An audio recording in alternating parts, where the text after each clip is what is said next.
Hey everybody, how you doing? Welcome to the channel. It is March 21st, 2026. Stools and Bottles. Step 3.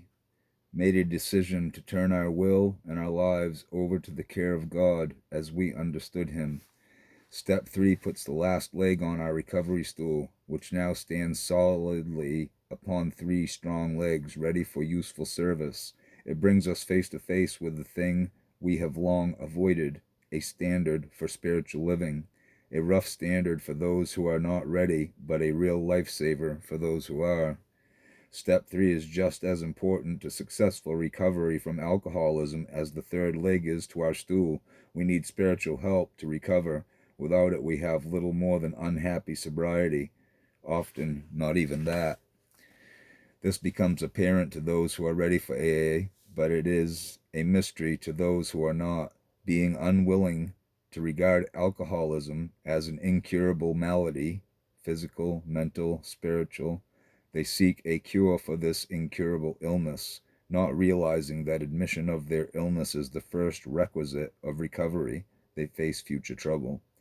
Borrowing this thought from the Little Red Book, we are reminded that the first 3 steps are a composite AA package. Conceived in meditation and experience, they are a basic recovery prescription, and when taken with proper timing and in correct proportion, they quickly arrest our alcoholic condition, complementing each other. However, they fail to work if any one of them is omitted. To agree with this theory is much easier than to live it. Lip service gets us nowhere. Successful AA members are those who sacrifice their reservations upon the altar of sobriety and lose themselves in 12-step living. There is certain spiritual, and that goes along intercede here. That goes for anything, of life recovery. We have to recover for a lot of things, not just drugs and alcohol in this life, but there's a lot of other things that we have to too. And we can apply that. So those same principles right from the Bible to this 12-step program. They're all taken from the Bible, the 12 steps. In fact, I have a Bible. It's a life recovery Bible that incorporates them all. I encourage anybody to get one that is so interested in recovery from, and in the 12-step programs and such. It's an awesome Bible. It's called the Life Recovery Bible. Getting back to reading, there is certain spiritual illness in alcoholism. Step 3 gives a solution for its treatment. This is a simple solution, yet for some it is quite difficult. Its success lies in our willingness to discipline our minds with spiritual thinking. Indifference and prejudice are the chief barriers to success. Alcoholic minds rebel against the surrender which this step suggests. Our decision to enter AA was not made with the knowledge that it would be a spiritual way of life. AA's help and understanding are welcome, but step 3 has a familiar ring. It smacks of religion, and some do not like it. They ask, is AA a religion? Our answer is no. It is a 24-hour recovery program borrowed from medicine, psychology, and religion. A daily way of life by which we arrest alcoholism. Before deciding against the logic of AA's spiritual benefit, why not first consider our reasons for being here? Are we here to rebel or recover? To rewrite the 12 steps or to live them? To make fools of over 400,000 alcoholics who recovered by them, or and many more since then, since this writing, or to try and recover too? Dare we pass up our only source of help left? Yes, we can if we wish, but that is hardly consistent with our AA purpose. Our aversion to spiritual law is a good example of alcoholic inconsistency. We accept the Creator's natural laws without question, but reject the spiritual laws necessary to recover. What is our reason? Why do we accept God's physical laws and lack the faith to benefit from spiritual help? Few of us believe that at sundown the sun will never rise again, or that the earth, moon, stars, and other terrestrial bodies will cease revolving in their orbits. Our faith in their performance is unlimited. There are no grounds for doubt. There are no grounds for doubting the law of gravity. We believe in it. We can't defy it. Elevators prove this contention and are still used to descend from the top floors of high buildings. This practice will probably continue unless some alcoholic discovers how to disprove it. The law of gravity discourages faster methods of descent, such as jumping down elevator shafts or leaping out of windows. Oddly enough, though, this does happen to some who persist in violating God's physical, mental, and spiritual laws. Not all leap out of windows. Some pay penalties in other ways, but there are penalties to be paid, and drinking alcoholics pay them one way or another. On the other hand, there are many rewards for spiritual living. To be quite definite about the matter, they outnumber the penalties and should be good reasons for accepting step 3. By the daily spiritual practices of AA, we lift ourselves out of the depths of alcoholic weakness and ignorance to strength, health, and a new understanding of our purposes in life. The 12 steps teach us how to exchange old goods for new. Daily, we trade fear for courage, drunkenness for sobriety, and despair for assurance. Members are often reluctant to use the new source of power which step 3 opens up for them. We should use it. It is a source of power which will assure us sobriety and peace of mind. We always rise above our problems when we resign our reservations to God's will. We will always rise above our problems when we resign our reservations to God's will. These are the satisfying results of spiritual living. These are the rewards to be gained from surrender of our will to that of a higher power. It is not hard to do or difficult to understand, providing we have been hurt enough and are determined to stop at nothing short of recovery. Nobody tells us how we shall live the program or how we must understand God. That is our privilege. But we can draw helpful conclusions from the experiences of successful older members who are ready and willing to help us. The purpose of this discussion is directed toward that end. Excuse me. Since there will be as many interpretations of God as there are members in AA, no fixed plan of action can be given, but it is obvious that studying the 12 steps and asking God's will daily should be most helpful.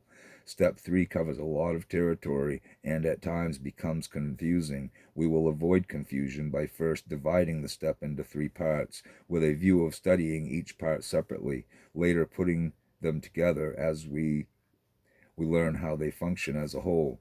This allows us to see the actual working mechanics of the step and lessens our tendencies toward a biased or emotional acceptance of it. Thus, we avoid confusion and reduce spiritual prejudice by presenting the matter so that each member may form his own concept of a higher power. It is important that we have this concept, as AA teaches that our recovery from alcoholism is contingent upon our spiritual condition. A caution should be observed at this point. It may challenge our open-mindedness and test our willingness to accept and enlarge upon AA's spiritual possibilities. For although we may have strong convictions either for God or against Him, the fact remains that we're powerless against alcoholism. Our unmanageable lives prove that. It is evident that open-mindedness is necessary to our plan of recovery. We will have to change much self-centered thinking and kill those ideas about the 12-step program which tend to defeat its purpose. It is easy to get lopsided ideas regarding its principles. Some ideas are pretty cockeyed, yet we all had them. Newcomers will continue to have them, but will finally lose them the same as we did. For this reason, we must be tolerant with each other, ever trying to help one another with as much understanding and consideration as possible. Steps 1 and 2 have identified an incurable illness in our lives. Step 3 suggests a proved effective treatment for the spiritual part of this illness. This step has 3 proposals, which, as explained, will be studied separately. Made a decision. Upon what grounds shall this decision be made? Illness or idiosyncrasies? Members have failed in AA because of the latter, too impatient to carry the message and to advance their fellowship status. They soon leap over the decision in step 3, looking for new worlds to conquer. Poor progress follows as they never conquer nor enrich their minds with 12-step understanding. Like people traveling without roadmaps, they generally arrive at the wrong places. Compliance takes the place of surrender, and trouble begins. Compliance takes the place of surrender, and trouble begins. For them, alcoholism is but lack of willpower, or perhaps just plain sin. Recovery under such conditions is unpredictable, for until we truly face our real problems and are willing to overcome all of them, we can expect little help from AA. What are some of these conditions? What do alcoholics substitute for their actual problems? Who fails in AA and why? Number one, those who look upon alcoholism as a moral problem rather than an incurable disease. Two, reluctant members forced into AA to keep out of the doghouse. Three, members who join up just for the ride, strictly on the wagon, hogging the driver's seat. Four, some who are heavy drinkers but not alcoholics. Five, alcoholics but constitutionally dishonest. Six, the occasional atheist or agnostic who will not accept a spiritual program such as ours. 7. Members whose AA purpose is publicity and personal gain. 8. Alcoholics who would dry up for the good of others. 9. Newcomers in AA to appease other people like wives, husbands, judges, employers, relatives, business associates, and friends. 10. Members with reservations, the boys and gals who accept only parts of the 12 steps, upon which they place a distorted interpretation with self-centered intent. It is true that many good resolutions might arise from the various reasons listed, but they would not keep us from drinking long. No reason will, until it includes alcoholism, fatal and incurable. Others fall short of the mark and give no reason for a far-reaching decision such as that required by step 3. The crux of this step is the decision. Read it over. Does it ask for anything more? Steps 1 and 2 are the only premise upon which our decisions can honestly be made. Sobriety and peace of mind depend upon the kind of decision we make. Make it serious.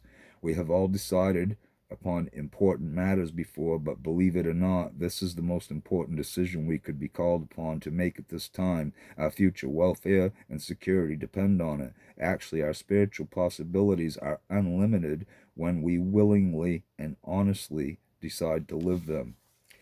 How we carry out the provisions of step 3 is not a matter of immediate concern. Other steps in our program tell us how to do this. We will get to them in due time. Nothing is more important to us right now than an intelligent decision to accept this step without reservations. By experience, we have learned that a decision based upon any reason other than alcoholism will not last. But when based upon alcoholism and illness, physical, mental, spiritual, it keeps us active in AA, sober and contented. It awakens us to our real need for help and to the nature of that need. We stop kidding ourselves and honestly evaluate our true alcoholic condition. This knowledge creates a strong incentive for accepting step 3. It supplies a motive for surrender of our alcoholic will to a power greater than ourselves. Unless we can find some power that is greater than our own, something more important than alcohol, we have nothing to live for. Why keep on drinking and subjecting our will to John Barleycorn, that sneaky double-crossing guy who only rewards in despair, insanity, and alcoholic death? This does not infer that sobriety should be gained through fear. On the contrary, we gain it through faith and courage. Fear is a form of ignorance. Faith based on knowledge is a sign of intelligence. Fear is not lasting. It leaves us quickly and we start drinking again. Craving a drink, we fear no consequence, which is ample reason for making the decision suggested by step 3. Armed with it and the truth about our alcoholism, we start our recovery. We are now at the second division of the step, that part dealing with our will and lives, which suggests that we turn them over to the care of God. To clarify our discussion, we will subdivide the second division, presenting the alcoholic's will first, turning our will over to God. Having made a decision, our next step is to turn our will over to the care of God as we understand Him. At least that is all we propose to consider at the moment. The question before us is simple. What is an alcoholic's will? We shall deal with it in all simplicity to avoid the many complexities we would otherwise encounter. The truth is, we will to drink, when and where we choose, resigned to drinking's penalties. The fact that we have lost the power of choice narrows down the purpose of our will to one choice, namely to drink. This flat statement of an alcoholic's will relates to his unpredictable drinking behavior and is open to argument. Few of us drank all of the time. Some members served their communities, others held responsible positions contributing to the welfare of their families, but only by bluff, lies, imposition, and the cooperative support of friends and families did we manage to conduct much important business. Therein lies the rub, for when the urge to drink came, families, religion, and business were neglected and disregarded in favor of drunkenness. We have rationalized this all too long. We're in AA now, let's stop it. Medicine and psychiatry seek scientific reasons for our drinking, but not AA. We admit the results, surmounting them with our spiritual way of life. For this reason, we advise new members to remain laymen. Alcoholics do not stay sober who try to become able doctors and clergymen overnight. Knowing that members try it, we stress the tendency so it may be avoided. The will of the drinking alcoholic seems to point in one direction, toward the bottle. Perhaps we should briefly consider our drinking attitude. There is no identical pattern of behavior to which alcoholics conform. There is a fixed ratio of binges, however. For those who swear off for certain periods of time, the new binges are always in proportion to the resolutions to stop drinking. That is how the alcoholic will functions. Even on the wagon, we were never sure just how long we'd be there. We knew exactly the number of days we'd been sober, but had no idea of when we might take that first drink. The exception being, when on a definite period of sobriety, we were counting the days until the next drunk. We claimed that we wanted to quit drinking. We thought we meant it. We didn't want to quit. We only wished that we wanted to. Yep. What we actually wanted was to control our drinking, at least enough to keep out of trouble. Amen. The word trouble has a wide range of meaning for the drinking alcoholic. Physically, it can refer to anything from an upset stomach to an alcoholic death. Between these two extremes, we are subject to many other infirmities, all because of our unconscious alcoholic will to drink without restraint. For example, there is anemia, mineral and vitamin deficiency, big heads, jitters, cold sweats, pneumonia, liver and heart conditions, alcoholic neuritis, low blood sugar, chronic alcoholic poisoning, and kindred ailments. The greater the affliction, the more our alcoholic will leans toward the bottle. Anyone or a combination of these maladies meant trouble for us. Blackouts, DTs, insanity, and other sickness added to our difficulties. They all resulted in mental and bodily discomfort and loss of valuable time. Because of them, we often required hospitalization. At times we sweat them out at home, but not without someone's aid and tolerance or without loss to our business interests. Trouble presented itself in other forms such as ill health, anxiety, and fear. Under alcoholic influence, anything might happen, and it always did. Drunkenness begot drunkenness. It dulled our judgment and finer sensibilities. Financial difficulties appeared. Creditors became bothersome. Sometimes we brawled, landing in jail. At times we were arrested for intoxication, drunken driving, or other law infringements. Divorce and sex problems messed up our lives. On occasion, our will to drink amounted to an obsession and always ended in trouble. Despite the extreme gravity of all those problems, we had others as bad, if not worse. How about the alcoholics with advanced brain deterioration or those planning suicide, to say nothing of the unfortunates who try it? The harm drinking caused us was great but small when compared with the irreparable harm done to others. Sometimes it was physical violence to members of our families. Then there were cases of bodily harm and even death, which we inflicted upon people by reason of our drunken, insane acts. This and the inconceivable emotional harm done them can never be completely listed. So much for the sorry experiences of our alcoholic willfulness and their tragic effect upon the lives of others. These regrettable acts need not recur once we recognize the spiritual illness of alcoholism and seek God's help to arrest it.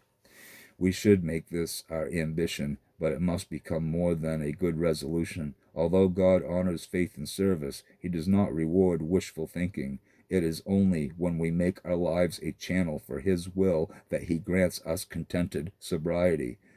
Will that He grants us contented sobriety. His will regenerates us. Our will to drink can only destroy us. Sometimes we attribute our alcoholism to sinfulness and a weak will. Gluttony is always sinful, but there is nothing weak about our will to drink.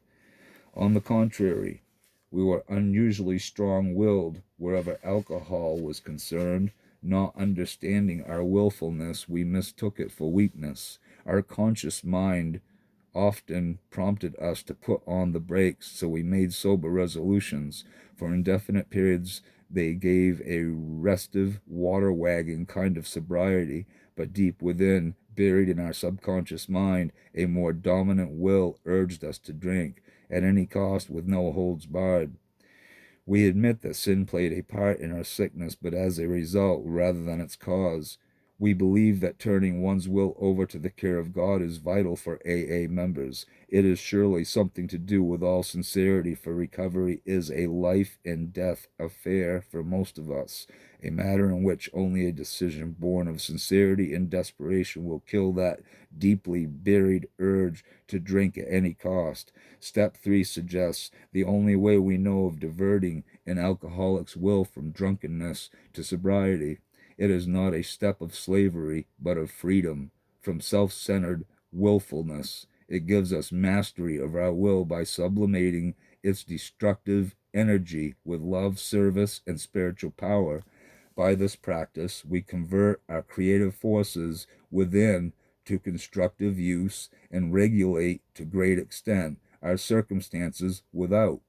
Thus enlightened about our will and the inward thoughts which mold our destiny, we are ready to turn our will to drink at any cost over to the care of God as we understand Him. Excuse me.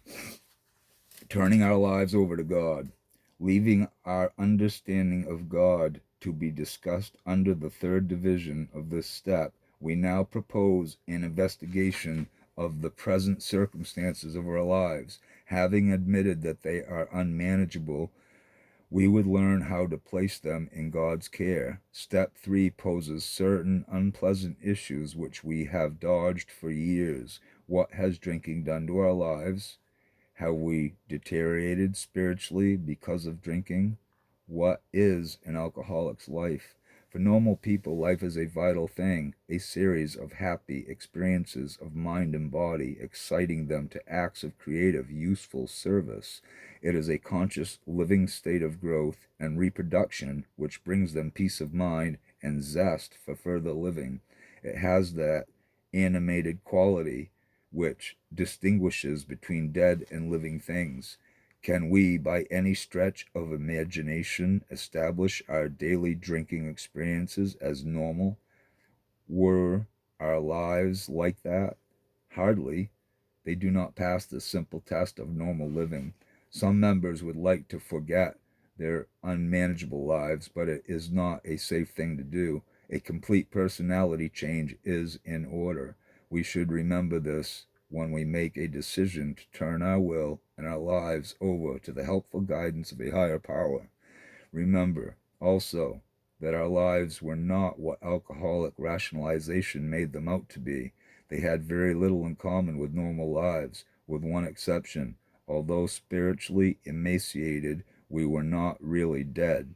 We often wished to die, but could not. The longer we lived, the more we drank. The more we drank, the less we had to live for. The less we had to live for, the more we rationalized our reason for living. Such was the progressive nature of our alcoholic illness. Such is the nature of the life that alcohol exacted from us, the life which we now entrust to God's care.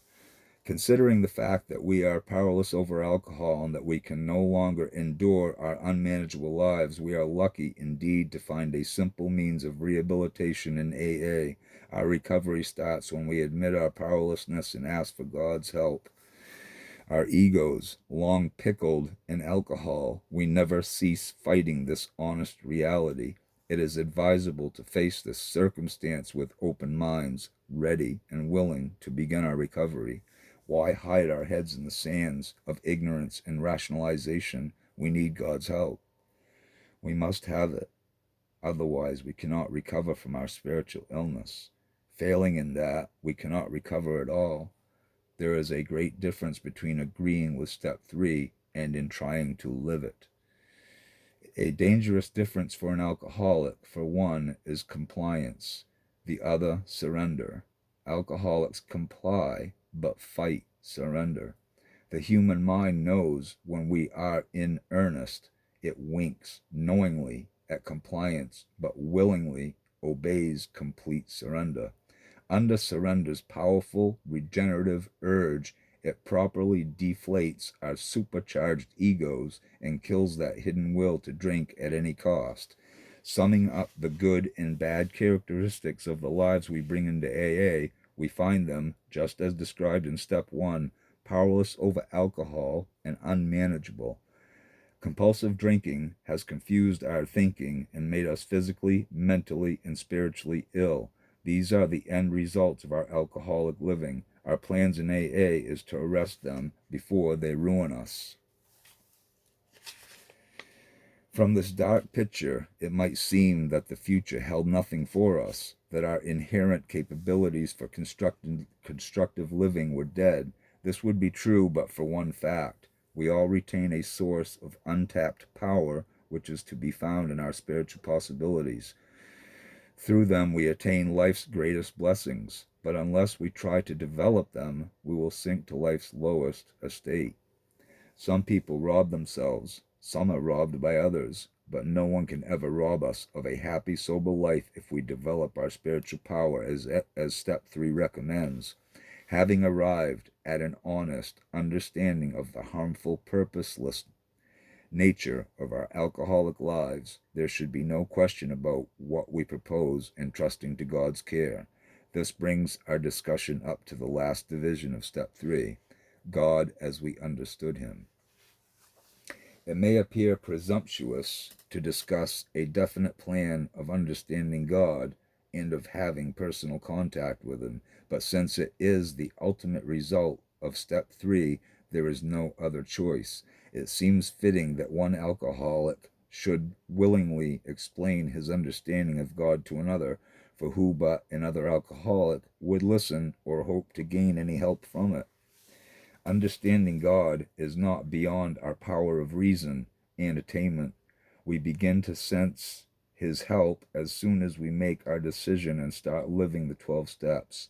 Personality changes in the lives of members who live the steps are proof of this. Evidence is found in their happy, sober lives. We can vouch for these facts. It is the explanation of our daily contact with God which defied description. It cannot be defined. We are not spiritually awakened by a single act, but by many AA thoughts and acts which we perform each day. It would be convenient if we could perform an outstanding accomplishment and immediately qualify as spiritual people. At this writing, there seems to be no standard for attainment of this goal. Many alcoholics have tried it without success. Being alcoholics, we still try. That seems to be the nature of our personalities, to look for shortcuts. But spiritual shortcuts are decidedly dangerous. They lead in one direction only, that is back toward the bottle and more drinking. Step 3 suggests that we try to attain a better understanding of moral values, that we show our willingness to learn God's will by discipline of our own will. This requires the practice of faith, humility, and courage. We should cultivate these personality traits until, by their daily practice, we form new spiritual habits. In reality, our future security is dependent upon our willingness to be reborn from lives of alcoholic deterioration to healthy, sober lives ruled by just motives and maintained by a regular spiritual contact with God. The secret of successful recovery is surrender. Surrender of what? Surrender of false pride, spiritual prejudice, and our other alcoholic weaknesses to a higher power for help. We try to surrender as completely as possible. For members who are willing to settle for less than their best efforts often fail to recover. We know of no way to escape this reality. Our best interests are served when we do not attempt it. It is inconsistent to refuse life and sobriety through the medium of the 12 steps. Our program is not hard to follow. The 12 steps are simple. The 12 steps are simple. Life is simple. If daily practice of the 12 steps opens the way to spiritual living, then our approach to an understanding of God becomes simple. When ready, we will overcome our egotism and seek the network of alcoholic delusions in which our thinking has become entrapped. To live, we must end the reservations which jeopardize our recovery. We shall then stop speculating about God and try to utilize His help. Some alcoholics rise to positions of great understanding, service, and power with this help. Others remain in helpless confusion without it. Suppose that we are willing to try to understand God's will, but are opposed by biased, prejudiced, and agnostic views. How can we overcome them? We will require a strong incentive to establish a conscious contact with God. Alcoholics have this incentive. It is found in steps 1 and 2. Life and sanity are the considerations. If God is the only one who can help us preserve them, it seems foolish to refuse such an available source of help. We should be open-minded and try to get our spiritual understanding by living the 12 steps. Unmanageable alcoholic lives are incentive enough to start us working out our own interpretation and understanding of a higher power. This is slow in the beginning, but we will gain in wisdom and grow in strength each day. Without attempting to define God, perhaps we can improve our understanding by considering the qualities which are attributed to Him. Then, as we acquire some of these qualities, our lives will be enriched and spiritual progress will become easier. What are these qualities? Do they result from 12-step living? Yes, we think so. Here are a few of them. Qualities we commonly associate with God from which AA members gain benefit are such things as honesty, sincerity, good motives, moral courage, creative energy, intelligence, decency, reason, virtue, peace, composure, justice, fair dealings, hope, truth, conscience, faith, honor, open-mindedness, charity, mercy, compassion, humility, appreciation, tolerance, forgiveness, service, and love. There are many who believe that the last two attributes embrace all of the rest. We have yet to meet an alcoholic who is devoid of all of these qualities. Nobody is completely bad. No matter how poor his reputation, illness, remorse, and despair often make us indifferent to life's moral values, but given the right inspiration, we will accept them. There is some good news in the worst of us. It may be fighting for life, but it is still there. In AA, where there is life, there is hope for recovery. What is this spark of good within us? Is it God waiting to be understood? How shall we locate and interpret it? With no evidence to the contrary, we feel justified in calling it our spiritual possibility. It could be a power greater than ourselves, located within our hearts and minds. What we call it is of no consequence. The fact that we all have it, believe in it, and improve upon it is the only thing which matters. Spiritual awakening in man is a natural response to universal law, a means by which he elevates himself to power above his physical limitations. This inherent possibility must be developed. It is not available on demand. Alcoholics can neither buy nor sell it. It is the reward of spiritual thought and endeavor. We earn it bit by bit. Its wage is faithful effort. By faith, we open the way to AA understanding. By love and service, we kill prejudice and allow God to enter the dungeon walls of alcoholic thinking. He enters by the secret door of surrender when we are entirely ready to lose our drinking allergy and our mental obsession. When this happens, he gives us the key to contented sobriety. Step 3 is the key. It outlines a workable plan of action. We simply work it to the extent of our ability and pray that God will do the rest. To date, he has not let us down.